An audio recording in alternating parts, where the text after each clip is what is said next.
Hello friends, কেমন আছো সবাই? আমি শ্রেয়সী চলে এসেছি নতুন একটা ভিডিও নিয়ে আমাদের চ্যানেল স্পাইস অ্যান্ড ট্রাভেলে। রোজ ঘুম থেকে উঠে প্রথমেই চলে আসি বারান্দায়। ছোট্ট ব্যালকনিটায় অল্প কিছু গাছ আছে, তাতে যেটুকু ফুল ফোটে সকাল সকাল সেটা দেখেই মনটা খুশি হয়ে যায়। তাড়াতাড়ি গাছে জল দেওয়াটাও সেরে নিয়েছি, কারণ আজ ছুটির দিন, ঘুরতে বেরোবো।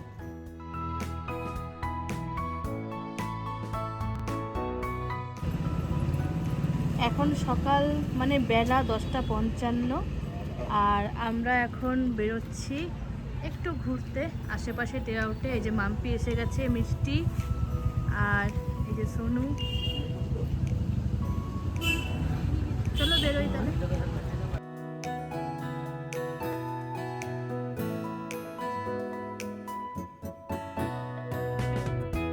গতকাল রাতে হঠাৎ প্ল্যান হলো ঘুরতে যাব, ওই ডে আউট আর কি।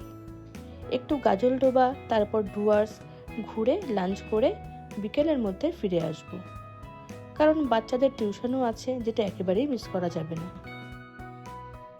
সব বন্ধুদের জানানো হয়েছিল, তবে সবাই জয়েন করতে পারেনি। ইন্দ্ররা গেছে জলপাইগুড়ি, কলিদের সারাদিনের জন্য অন্য প্ল্যানিং রয়েছে, তাই আমরা আর অভিজিৎরা দুই ফ্যামিলি মিলে চললাম আজকে ডে আউটে। গাজলডোবা ক্যানেল রোড ধরে যাচ্ছি এখন। প্রথমে যেখানে যাচ্ছি সেটা হলো বনফুল ভিলেজ রিসর্ট। ক্রিসমাসের সময় ইনফিনিটি অ্যাডভেঞ্চার পার্ক অ্যান্ড রিসর্টে যে গিয়েছিলাম, এটাও সেই একই রাস্তায়।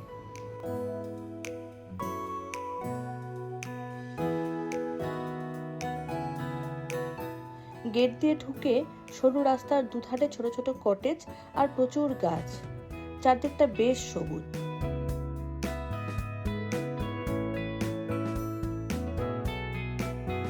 ওই যে সামনে একটা ট্রি হাউসও দেখা যাচ্ছে।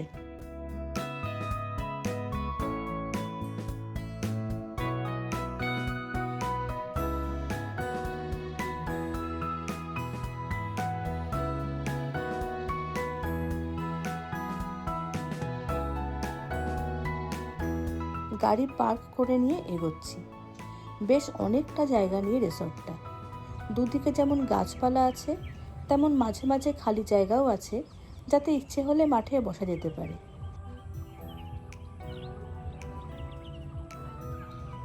বাচ্চাদের খেলার জন্য আছে পার্ক, স্লিপ, ঢেকি, দোলনা সবই আছে।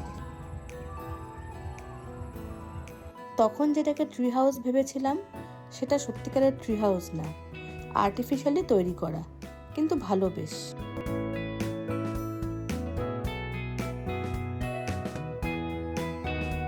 এদিকটায় প্রচুর এরিকা পাম, তার ওই পারে আছে সুইমিং পুল।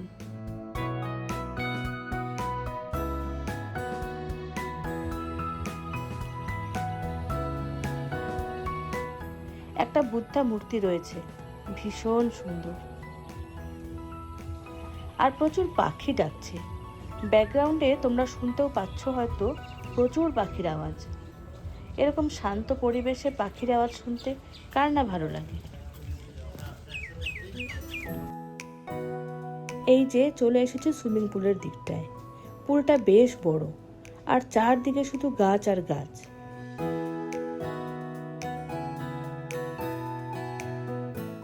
এই গাছটার নাম সম্ভবত চায়না ডল। এটা বাড়িতেও রাখেন অনেকে ইনডোর প্লান্ট হিসেবে। আমিও ভেবে রেখেছি রাখবো।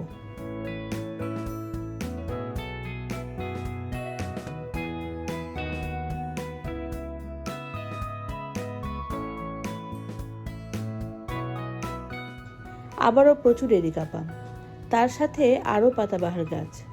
সব গাছের নাম ঠিক জানা নেই আমার, কিন্তু দেখতে খুব ভালো লাগে।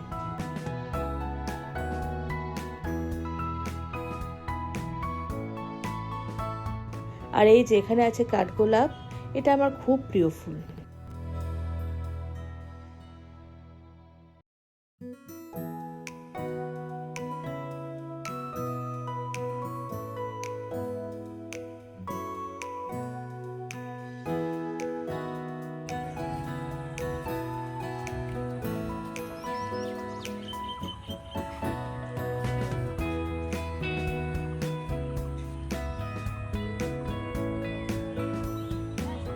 এখনো অবধি আমরা ছাড়া আর কেউ নেই, তাই যে যার মতো ছড়িয়ে ছিটিয়ে ছাতার তলায় বসে আছি সবাই।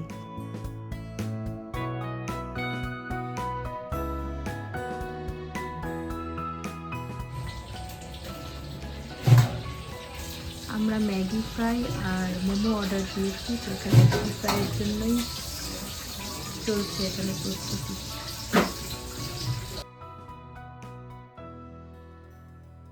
এটা আমাদের রান্নাঘর।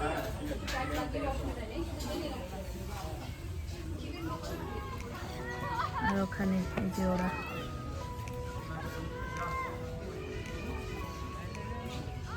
যখন আমরা ঢুকলাম তখন আমরা একাই ছিলাম, পুরো রিসর্টটা ফাঁকা ছিল।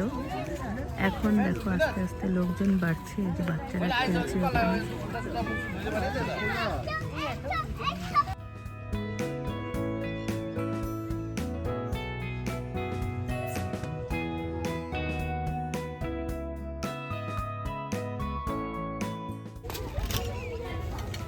এই যে আমাদের খাবার চলে এসছে, এখানে ম্যাগি চলে এসছে আর মোমোটা দিয়ে যাচ্ছে। এই জলের বোতলটা কই? কেমন ম্যাগিটা? ঠিকঠাক, ভালোই।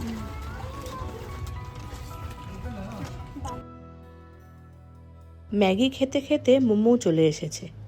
মোমোটা জানি না খেতে কেমন হবে, কিন্তু দেখতে দারুণ লাগছে, প্রতিটা ফোল্ড এক সমান।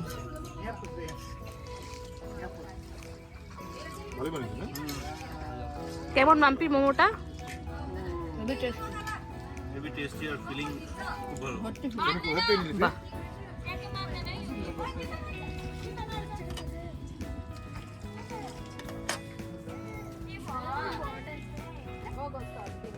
হালকা কোটিং টেস্ট তো মোটা,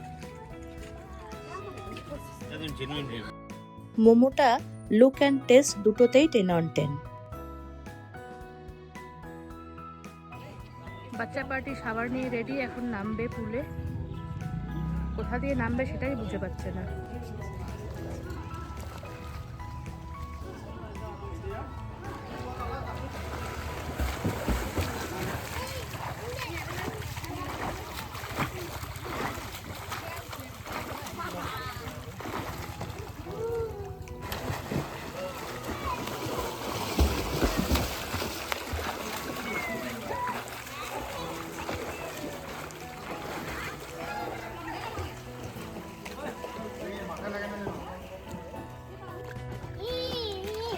এই বাচ্চাটা এত মিষ্টি, এর দিকেই আমার চোখ বারবার আটকে যাচ্ছে।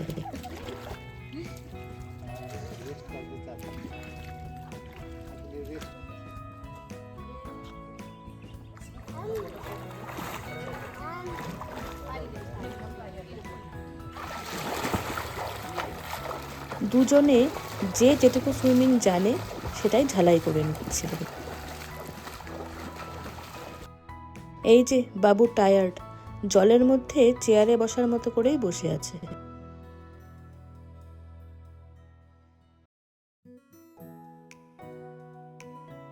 এখানে দিয়ে গেছে 1 প্লেট ফ্রেঞ্চ ফ্রাইজ, সস লাগিয়ে বাচ্চাদের মুখে একটু দেই আগে। অনেকক্ষণ ধরে জলে থেকে থেকে টায়ার্ড হয়ে গেছে বাচ্চা দুটো।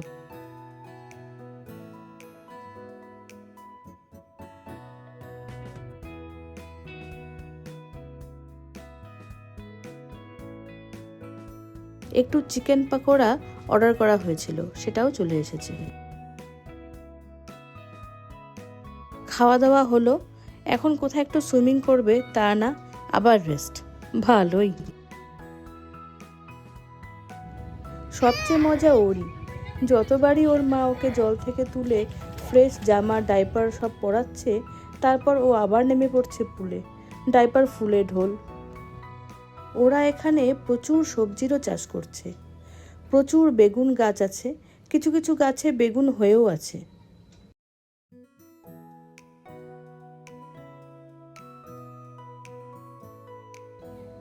অভিজিৎ গিয়েছিল ওই দিকটায় গন্ধরাজ লেবু তুলে আনতে। বেগুন ক্ষেতের ঠিক অপোজিটে এখানে আছে সুন্দর একটা ছোট মতো পুকুর। পুকুরে আছে ছোট একটা গোল মতো নৌকা। পুকুরটার ওপারে ওই লাল চালের ঘরটায় ওদের কিচেন। আগে থেকে অর্ডার দিলে ওখানে চিকেন মাটন রান্না হয়। শীতকালে এখানে পিকনিকও করা যায়। গাছের ফাঁক দিয়ে সূর্যের আলোটা কি চমৎকার লাগছে না?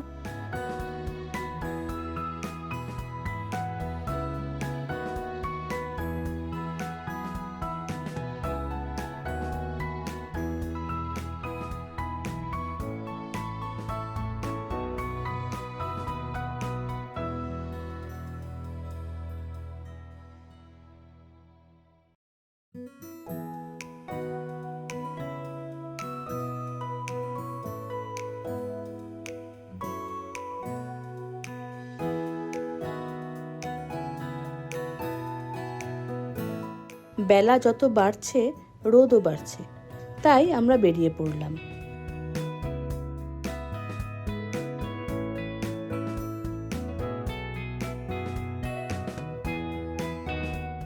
কাঁচা রাস্তা ছেড়ে ক্যানাল রোডের মেন রাস্তায় উঠলাম।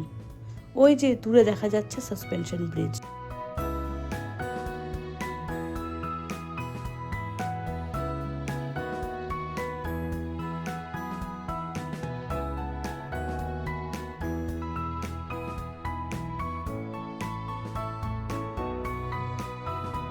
দুদিকে সরস্বতীপুরের ঘন জঙ্গল। আমরা যাচ্ছি লাটাগুড়ির দিকে। এই নীল আর সবুজের কম্বিনেশনটা আমার খুব প্রিয়। সারাদিন তাকিয়ে থাকলেও ক্লান্ত হবার নয়।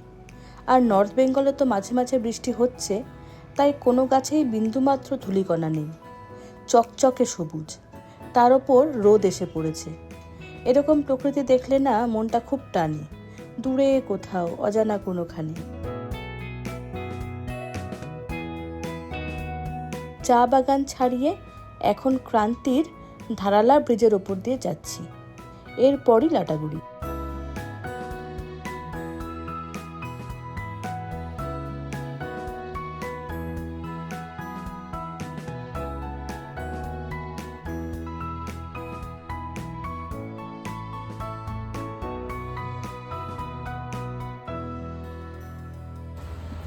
আমরা এখন এসে পৌঁছালাম লাটাগুড়িতে। বৌদির হোটেলে খাবো বলে আর একটা সারপ্রাইজ দেখতে পাচ্ছি, তোমাদেরকেও দেখাচ্ছি। এই দেখো, এটা হলো সারপ্রাইজ, এটা হলো সারপ্রাইজ। এই দেখো, এসে দেখি ওরা ছিল জলপাইগুড়িতে, এসে দেখি জলপাইগুড়ি থেকে চলে আসছে এখানে বৌদি হোটেলে খাওয়ার জন্য। আর কি টাইমিং আমাদের একসাথে দেখা হয়ে গেল। পাপা ইয়ো,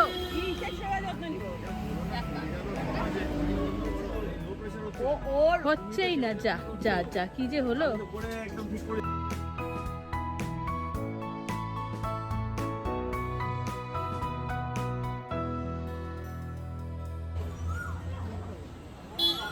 কোকিল ডাকছে কি সুন্দর। ভেতরে পুরো ভিড় আর আমরা এখন আছি ওয়েটিং লিস্টে।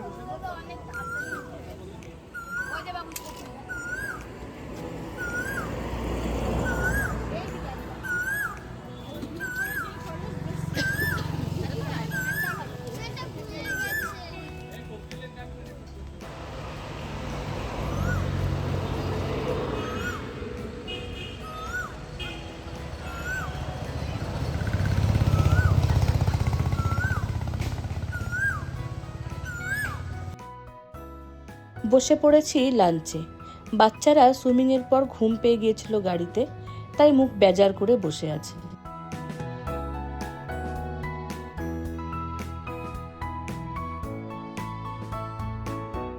লাঞ্চে আছে সাদা ভাত, শসা পেঁয়াজ লেবু, পাতলা মুসুর ডাল, 2 রকম সবজি। আমার গরম ভাতে নিরামিষ সবজি দিয়ে খেতে খুব ভালো লাগে।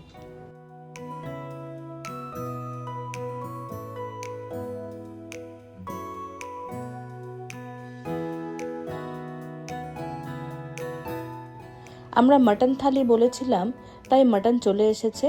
সাথে আমি ছোট মাছ খুব ভালোবাসি, তাই বরলি মাছের চচ্চড়ি।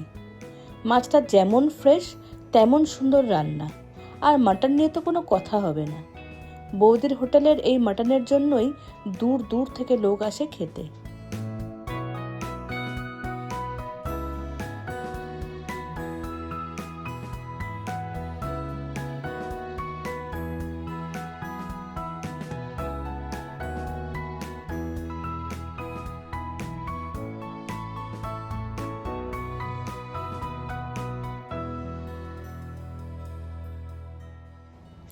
এরপর ছিল টমেটো আমসত্ত্বর চাটনি, যেটা খেলাম পাঁপড় দিয়ে। দুপুর গড়িয়ে বিকেল হয়ে যাচ্ছে। খাওয়া দাওয়ার পর আর বেশিক্ষণ দাঁড়াইনি আমরা। শুরুতেই বলেছিলাম বিকেলে টিউশন আছে, সেটা কোনো মতেই মিস করা যাবে না, তাই রওনা হলাম শিলিগুড়ির পথে। যে রাস্তা দিয়ে এতক্ষণ আসছিলাম সেখান দিয়েই ফিরছি এখন। সেই চা বাগান, দুধারে ঘন জঙ্গল, গাছের পাতার ফাঁক দিয়ে পড়ন্ত বিকেলের সূর্যের উঁকি। শহর ছেড়ে বাইরে বেরোলে আকাশ কত বড় দেখায়। রোজকার ব্যস্ত জীবনে এই আকাশ দেখার দুদণ্ড সময় নেই কারোর হাতে, তাই এরকম খোলা আকাশ দেখে মনে হয় তাকিয়েই থাকি সারাদিন। পার করলাম তিস্তা ব্যারেজ। আজকের ভিডিওটা এখানেই শেষ করছি। ভালো থেকো সবাই, টাটা।